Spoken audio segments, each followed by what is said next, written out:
Hello everyone, today is June 25th, 2014, and I am Chris Martinson of peakprosperity.com. Hey, the first thing I want to let you know about, if you don't know about it, is the accelerated crash course. Completely updated 53-minute version of our entire crash course offering is now out, and it is getting rave reviews out there.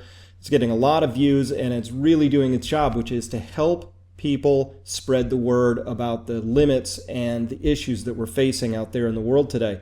Now, as I look across the world, I see in Iraq, I see in Ukraine, obvious skirmishes that are going on around this idea that resources are just hard to come by. Food is expensive, oil is expensive, water is becoming ever more scarce and dear, and all of these things are unfortunately really starting to ripple and manifest across the world.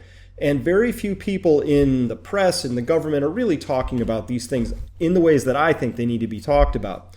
So let's look at something else that happened today. We had a minus 2.9% final print on the first quarter GDP for the United States. Hey, that was a full half point lower than even the most bearish of economists had predicted. And guess what happened? The stock market sold off in the pre-market for a few minutes, but the minute it opened for trading in the US, it was just bought.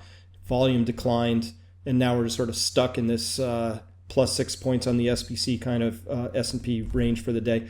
This has just been going on far too long, this complacency in the markets. The markets are dead. They are completely dead at this point in time. They don't even look tradable at this point. There's no volume. There's nothing to really look at in terms of volatility. They are boring as all heck, which is the big sin as far as I'm concerned. I hate boring markets.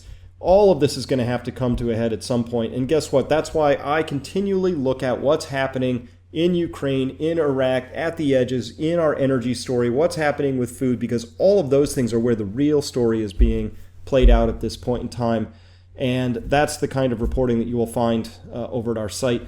Somebody's got to be keeping track of this stuff. And I don't know what else to tell you at this point besides the real story has to be told. It's out there at the edge of the margins of the main story of what's being put across the airwaves in terms of this idea that there's economic recovery at hand, this idea that the Federal Reserve can just keep printing, that the central banks have the markets all entirely under control, that it's perfectly normal for a market like the S&P to go up from a 1,650 reading to a 1,950 reading, a full 18% advance over the 2 quarters when US GDP, when you add them together, advanced exactly a tiny bit less than zero.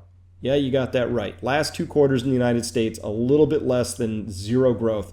And for that, it was the U.S. stock market was rewarded with an 18% advance. Hey, crazy times. That's what we've got. But this level of complacency will come to an end.